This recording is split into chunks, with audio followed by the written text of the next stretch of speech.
На этой неделе глава госкорпорации «Росатом» Алексей Евгеньевич Лихачев отчитывался по итогам работы корпорации за 2025 год перед премьер-министром Михаилом Мишустиным. И я просто краем уха слышал прямой эфир, но я думаю, что, скорее всего, все-таки была более подробная информация о тех проектах, которые уже реализовал Росатом, и о тех проектах, которые должны быть, скажем так, не знаю, где-то начаться, где-то реализовываться, продолжаться, где-то, может быть, и завершаться в 2026 и ближайшие годы. Ну, давайте все-таки остановимся на том, что доклад был передан в папке, а то, что мы услышали, это часть этого доклада. Я не думаю, что Алексей Евгеньевич Лихачев зачитал полностью все, что необходимо доложить в главе нашего правительства. Говорилось о крупных таких вещах, о состоянии в России Росэнергоатом, концерн, который владеет и управляет всеми атомными электростанциями на территории России, план перевыполнил на 2,5 миллиарда киловатт-часов. Это значит, что действительно все было не только в штатном режиме, но такая добавленная выработка электроэнергии может быть связана только с одним. С тем, что время на планово-предупредительный ремонт удается немножечко сокращать. Это не нарушение каких-то алгоритмов, это значит, что научились что-то делать быстрее. Это хорошо, это полезно.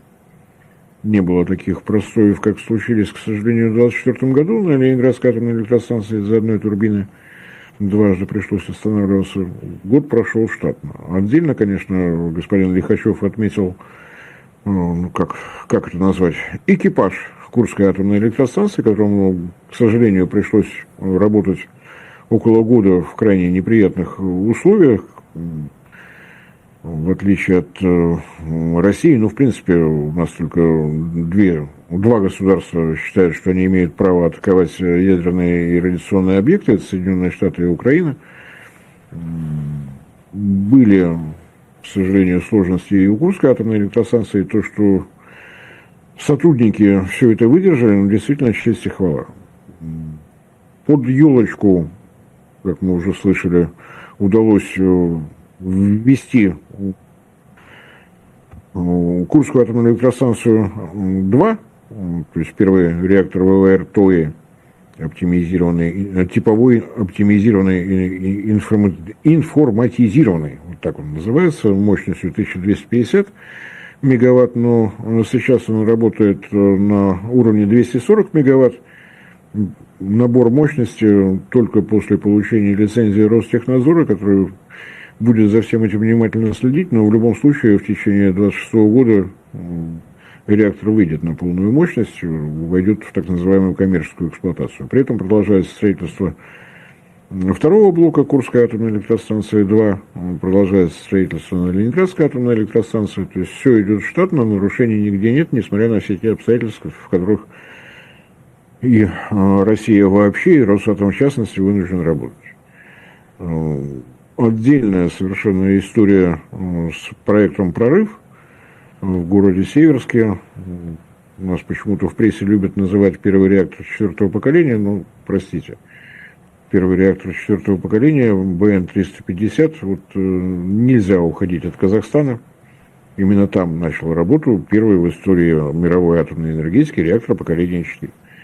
Generation 4, вот так это называется на языке МАГАТЭ, это совершенно определенные типы реакторов, и реактор на быстрых нейтронах с металлическим теплоносителем – это один из них.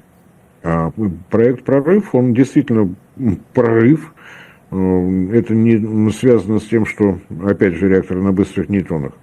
Да, совершенно новый тип на жидком свинце, то есть, естественно, безопасность здесь, прямо скажем, повышенная.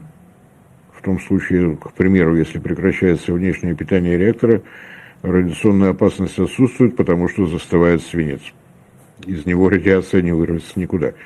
Я утрирую, на самом деле проект «Прорыв» – это не только атомный реактор, это комплекс Здесь же на площадке будет перерабатываться облученное ядерное топливо и идти формирование нового ядерного топлива. То есть безотходное производство. И это действительно впервые. Никто в мире себе такого не позволял. Ну, если и позволит, то вряд ли в ближайшее время. Одна из тех проблем, которые не устраняет даже реактор на быстрых нейтронах с натриевым теплоносителем, я имею в виду БН-600 и БН-800 в составе Белоярской атомной электростанции, на переработку облученное топливо необходимо отвозить на заводы. В случае проекта «Прорыв» никто никуда ничего не везет. Максимум на 200 метров там, или на 300. И вот уже комплекс по переработке облученного топлива, который совмещен с комплексом по формированию нового ядерного топлива. Впервые такое происходит, все испытания проведены. Это не только возможность работать с плотным топливом, смешанное нитридное уран-плутониевое топливо. МОКС – это оксиды урана и плутония. Здесь нитриды, плотность выше, соответственно, в активной зоне находится большее количество делящегося вещества, ну и так далее, и так далее. Монтаж идет в строгом соответствии с графиком, все успевают. Если все получится, то в 2028 году мы обнаружим, что действительно удалось замкнуть топливно-ядерный цикл. Проблема облученного ядерного топлива на проекте «Прорыв» решается в лоб. Нет этого облученного ядерного топлива, все уходит в дело. Ждем, внимательно следим. Кроме того, господин Лихачев говорил и о проектах атомных станций малой мощности, плавучих прежде всего. Напомню, что первая работает с 2019 года в акватории порта Певек, обеспечивая город электроэнергией и теплом. Сейчас строится одновременно 4 энергоблока для проекта Баемского ГОКа, там же на Чукотке. Чукотка будет по-прежнему нашим самым атомным субъектом федерации. Да, маленькие, зато много. На Билибинской атомной электростанции по-прежнему работают 2 реактора. На плавучей атомной теплоэлектростанции «Академик Ломоносов» работают 2 блока. И если будут введены 4 плавучих, это еще 8 реакторов. Так что не угнаться нам за Чукоткой, она у нас самая атомная. Смотрим, наблюдаем. Получится, не получится. Была проброшена фраза о том, что строится атомная станция малой мощности из 2 блоков в Якутии. Но там пока все на уровне подготовительных работ, и если никаких новостей по этому поводу не было, то соглашение с Селигдаром, с заказчиком этого строительства, предусматривает активное строительство с 2028 года. Связано не с тем, что какие-то проблемы есть у Росатома, у Селигдара это холдинг, добывающий, достаточно известный в мире, как добывающий твердые полезные ископаемые, не углеводороды.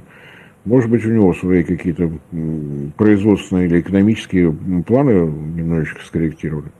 Но то, чего ждем, если никто нигде не ошибется, то в самом начале весны должна состояться церемония заливки первого бетона в Узбекистане на фундаментах 2 блоков атомной станции малой мощности Ритм-200М. И в феврале, опять же, если никаких событий новых не произойдет, такая же церемония произойдет в Венгрии на атомной электростанции ПАКШ-2.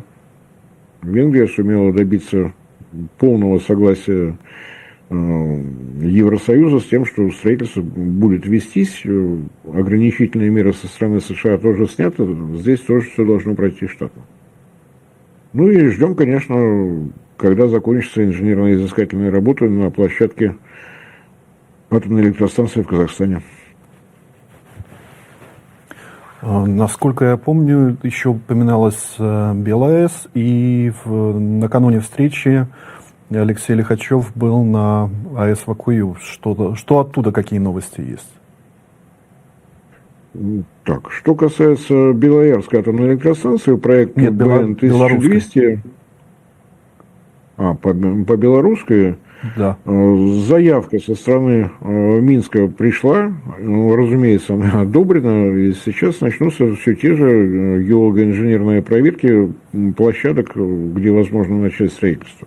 Минску предстоит принять решение, будет ли использована площадка под Могилевым или появится 3-й блок там же в Островце.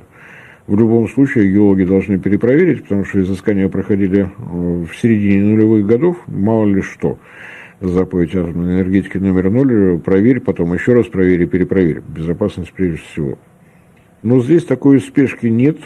По словам руководства Беларуси, блок нужен где-то к 1935 году, то есть здесь такой спешки не предвидится, все идет достаточно штатно.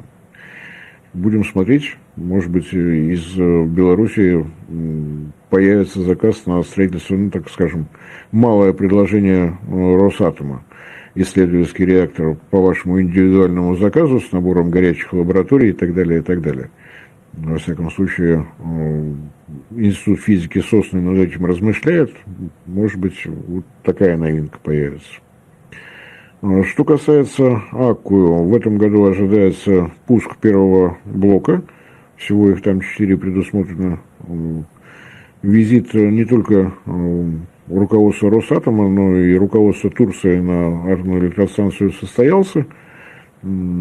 Какие-то проблемы с числами, видимо, разные калькуляторы используются. Турецкая страна заявила, что первый блок готов на 95%, по оценке Алексея Лихачева на 99%. То есть идут последние предпусковые проверки, ядерное топливо на площадке.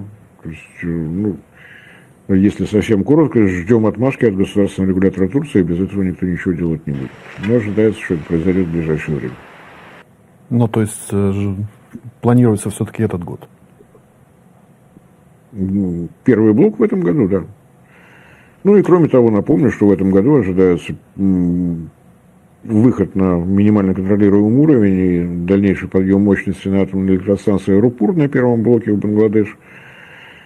В Китае на 2 блоках, на третьем блоке атомной электростанции Сюйдяпу и на 7 блоке до более знакомая атомная электростанция Тяньмань, где, напомню, Росатом и китайские заказчики уже ввели в эксплуатацию 4 блока ВВР-1000.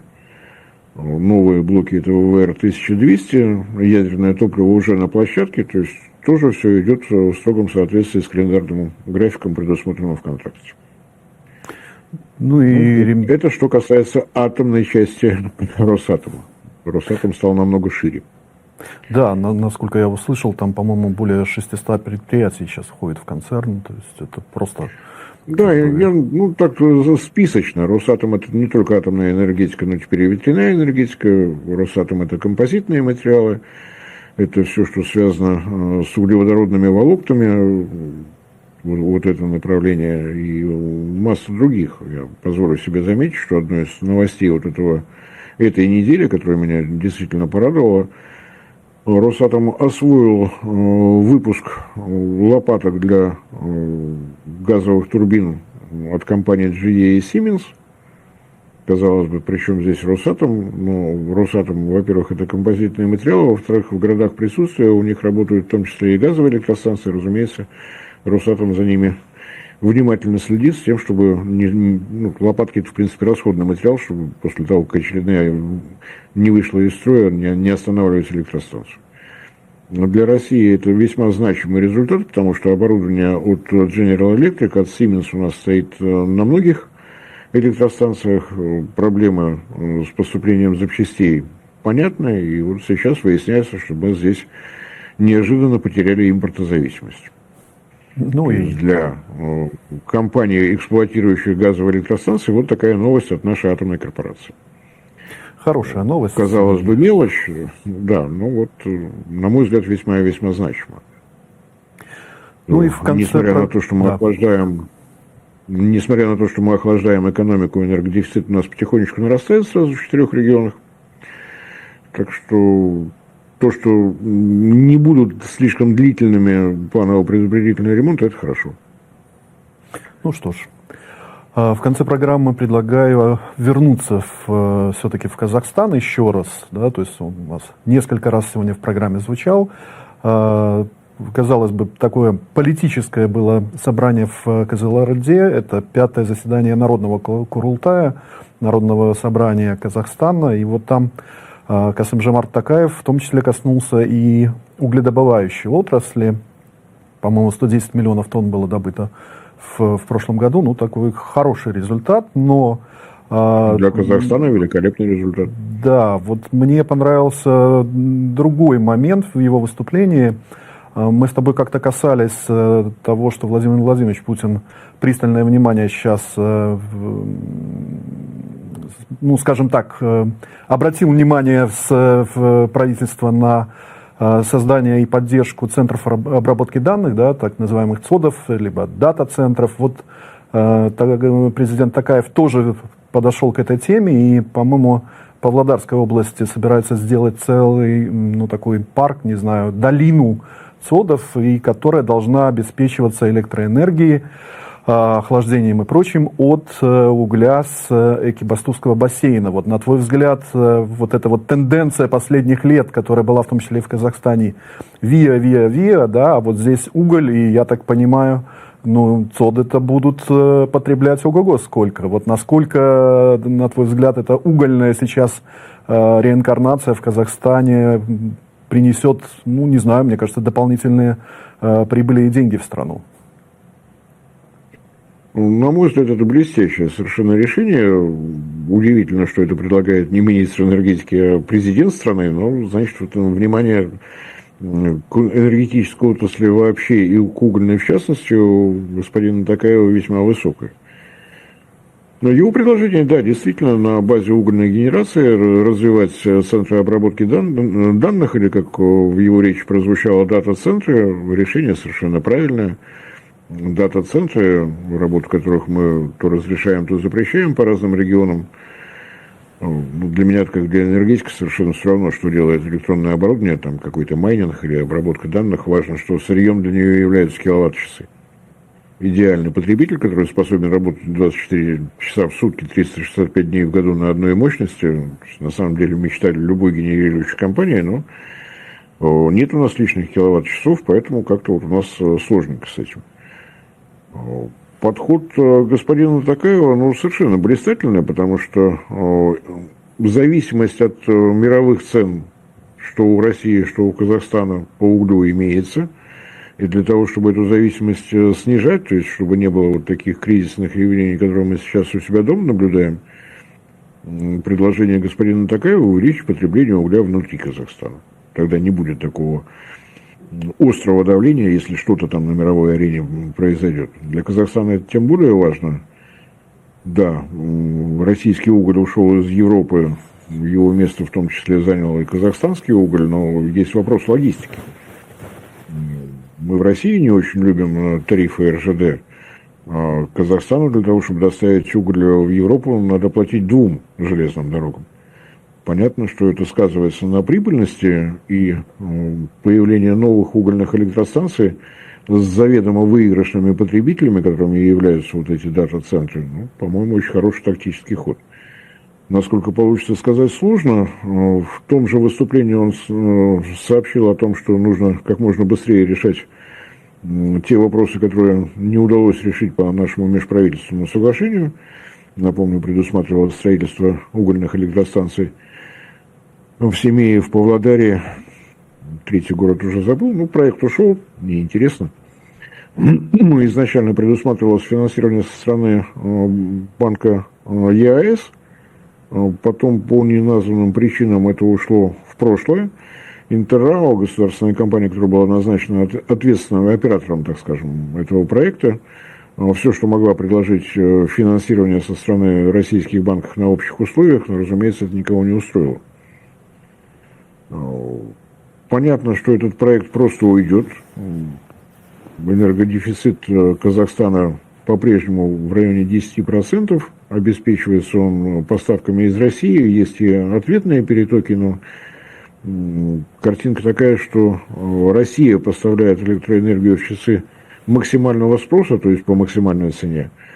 А рассчитываться киловатт-часами Казахстан может только ночью. То есть здесь просто провисание по деньгам, поэтому строить надо, тем более, что Экибастуз и Павлодарская область, ну, это синонимичные понятия, значит, здесь вклад логистики в себестоимость производства электроэнергии будет минимально. По-моему, очень хороший ход, к которому, может быть, присмотрится и наше Министерство энергетики. Может быть, удастся обнаружить, что в России есть несколько угольных регионов. Не всем об этом известно, но я слышал слово «Кузбасс», вот иногда произносится. Создана рабочая группа в России по проблеме содов. Пока от новостей от нее не поступало, но она только что создана. Но, может быть, кто-то прислушается к тому, что сказал на Курултае господин Токаев. Это было бы полезно, на мой взгляд. Потому что ровно такая же проблема. Снижать импортозависимость, вернее, зависимость от мировых цен можно только за счет роста потребления электроэнергии внутри России. Других способов нет.